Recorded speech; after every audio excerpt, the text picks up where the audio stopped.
Hey, welcome back to 52 Movies. This week is episode 3, and we are going to be talking about Ever After.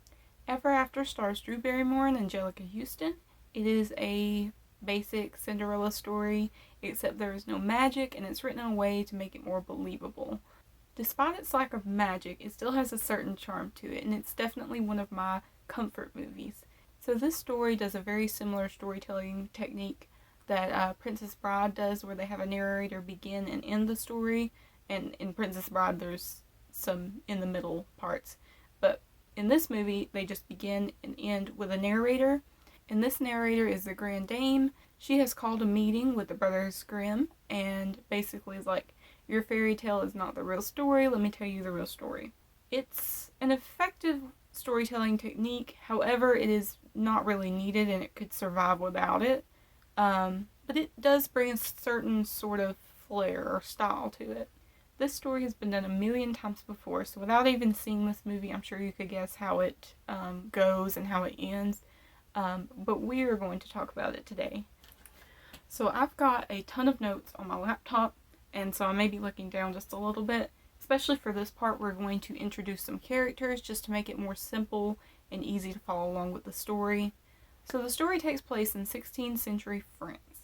Just to keep that in mind, it's very Renaissance style.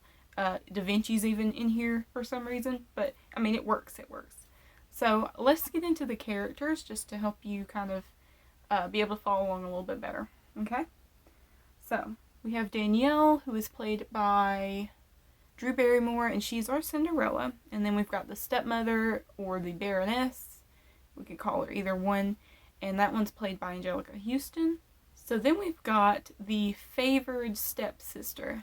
And I'm going to call her Margarine because she's definitely not butter. The other stepsister's name is Jackie, and we like her, by the way. She's a normal one. Then we have Danielle's father, Prince Henry, the king and queen, Leonardo da Vinci, and then we've got the neighbors, and the kid, the boy, is named Gus. We're going to call him Gus.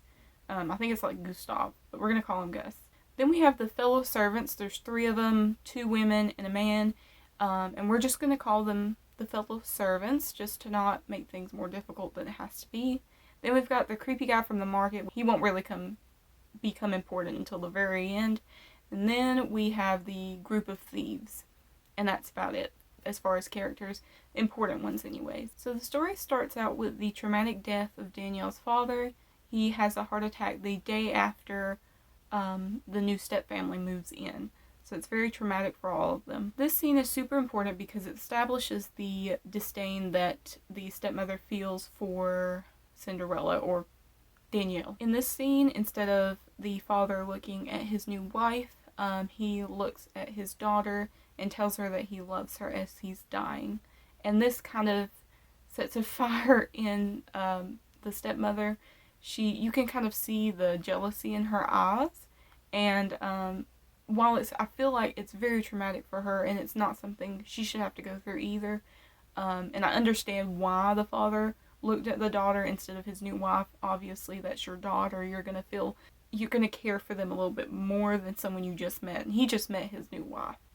So I can understand it, but I do feel bad for the stepmother because her new husband just died like the day after she moves in, and I'm sure it's, not fun for her either. So this is not a good foundation for the stepmother and stepdaughter's relationship, to say the least. So then we skip forward 10 years later and we meet Prince Henry. He is a flighty lad, and he's always escaping the castle to go on adventures or to escape his responsibilities as future king. He's also engaged to the Princess of Spain, just as a future note. And at this point, Danielle is 18, and she is the slave that we all know Cinderella to be. Danielle and Henry meet a couple of times in the beginning, so she accuses him of being the thief the first time and throws apples at him. He doesn't recognize her later on as the same woman in this instance.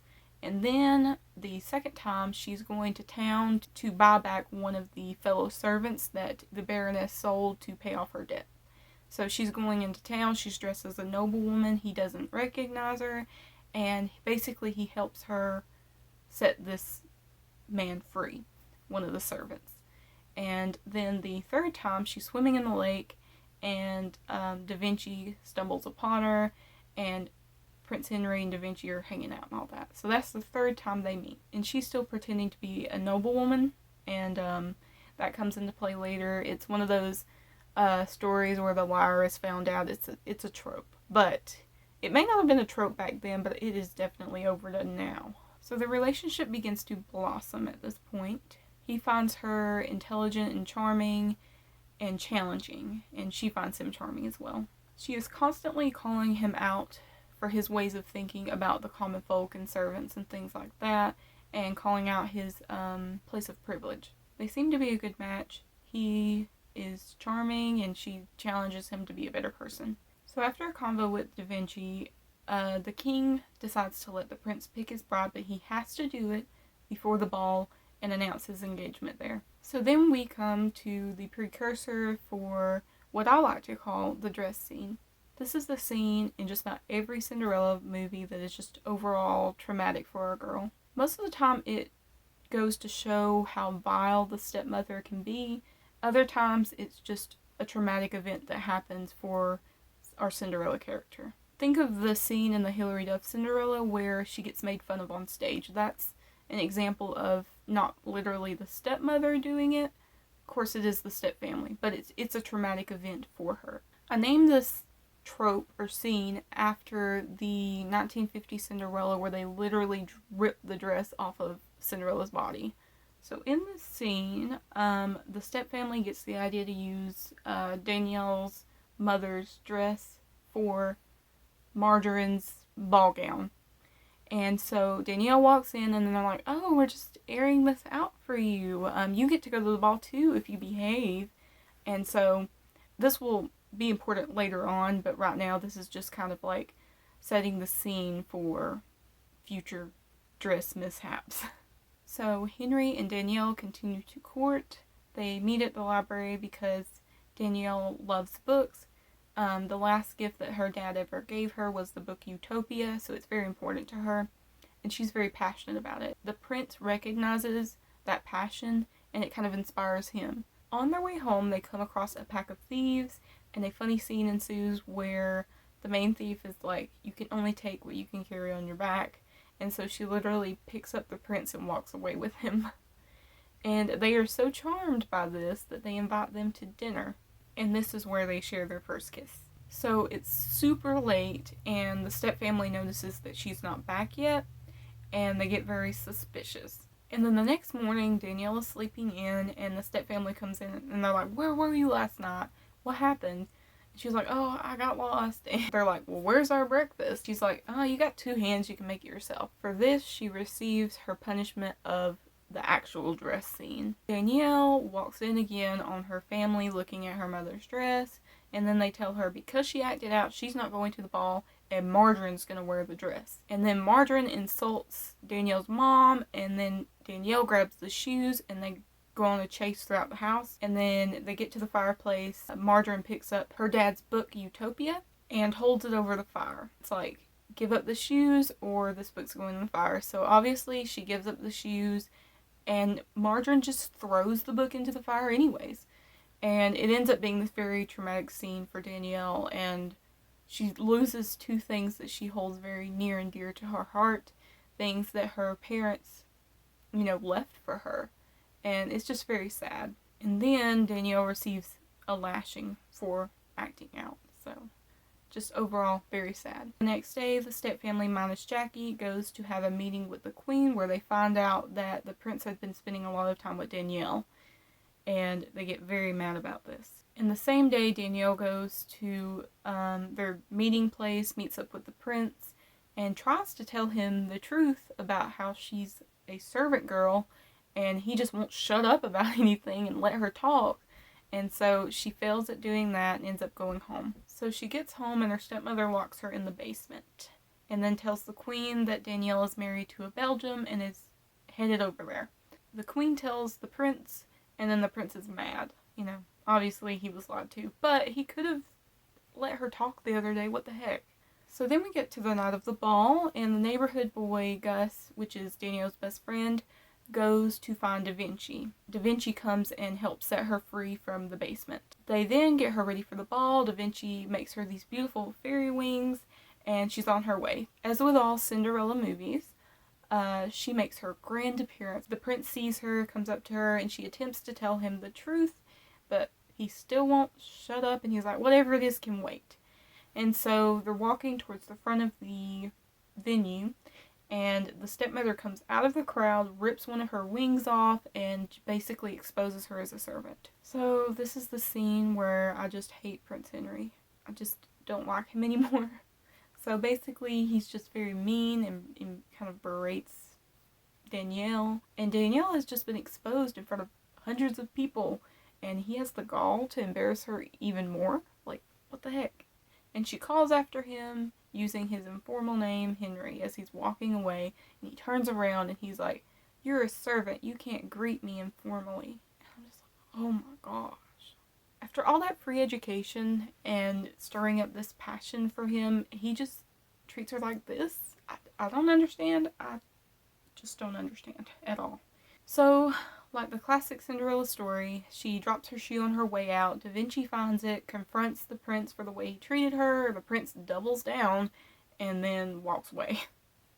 Morning comes. It's the day after the ball, and Danielle and the stepmom have another hurtful conversation. Basically, Danielle spills out her heart and tells her she's the only mother she's ever known. Why has she never shown any sort of love or affection towards her?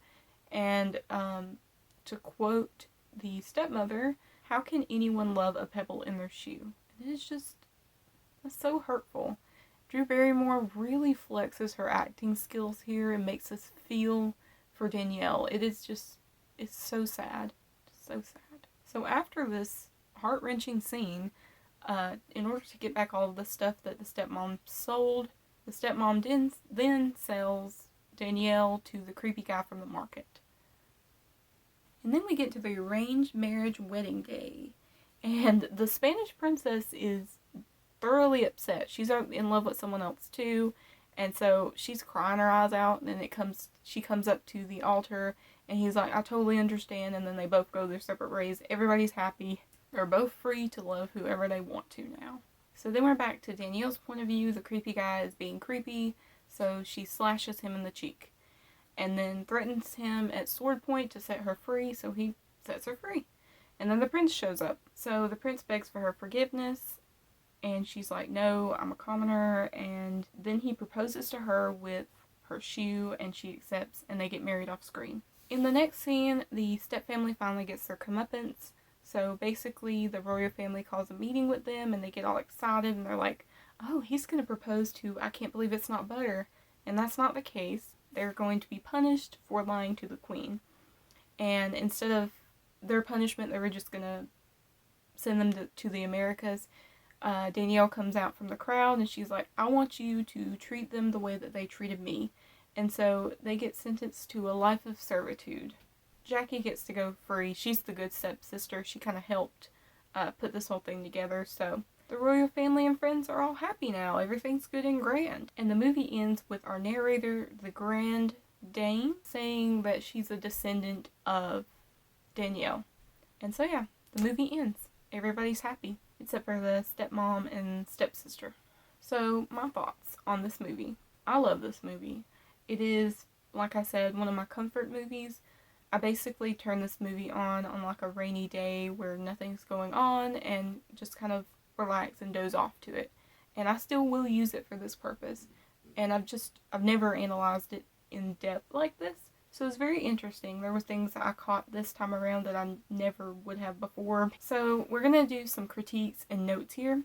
I don't think it's fair of me to judge a 90s movie by today's standards, but I'm going to do it anyway. So the age difference between the two main characters is very noticeable. Drew Barrymore at the time of filming this movie was 23, around 23, to be 23 again. The guy who played Prince Henry was 33, so there's a 10-year age difference. Not illegal, but also you can tell, and it just looks awkward to me. I don't know, maybe that's just me. And I kind of wrote this down. I don't know you know, how relevant it is, but they have an English accent, but the setting is in France. It's kind of weird to me. It was the 16th century, so I don't know. Maybe they're speaking medieval, but it sounds like a British accent to me. I could be wrong, but I mean, who knows. The third point I want to make is the stepmother has been through a lot of trauma herself. I assume that her previous husband died, and then her newest husband died right in front of her, so I mean, I feel like she's a sympathetic character even though she's still evil, if that makes sense. So I want to know what your thoughts are on, does this movie perpetuate the I'm not like other girls trope? Danielle never claims to be like, I'm not like other girls, but she basically is. She kind of is very adventurous, very boyish. She's not prim and proper like the other girls. And everybody seems to really like her better than the other girls that are more girly. She even charms a group of thieves. So, I mean, I don't know. This may not be the case, but it's just a thought. Another note I made was that I really liked the platonic relationship between Danielle and the neighborhood boy Gus. You don't see that a whole lot where a guy and a girl can be best friends and stay best friends where they don't fall in love or whatever. Really like that. You do see that in a different Cinderella movie, the Hilary Duff one that I mentioned before. They stay best friends throughout the whole movie in that one too. So I really like that. You don't see it a whole lot. So, and one of the last notes I took was that people used to just do arranged marriages, right? Like they were okay with it. Like it was normal for people to have arranged marriages back then. Marrying for love is kind of a new concept in terms of like royalty and stuff. So now I have just a teeny little rant that was inspired by this movie that I just thought of. Ladies, it is not our job to raise men. It is not our job to make them better people. Sure, growing together is a normal part of a healthy relationship, and compromise is definitely encouraged, but it's compromise on both sides, you know? But yeah, it's not our responsibility to do that, so don't do it. Don't take on projects as a relationship. It doesn't work out. This movie was a lot of fun. I really enjoyed it. Next time I watch it though, I'm not going to take any notes. I'm just going to like doze off to it and I'm going to have a good time. I had a good time this time. It was very fun kind of analyzing just the different points and parts and kind of thinking about it, I guess. And I never did before because it's one of those movies I just, like I said, dozed off to. I really like it for that. It's just relaxing to me. That's episode 3 of 52 Movies. I hope you enjoyed, and I would recommend this movie if you want to give it a watch. But yeah, I'll see you next week. Bye.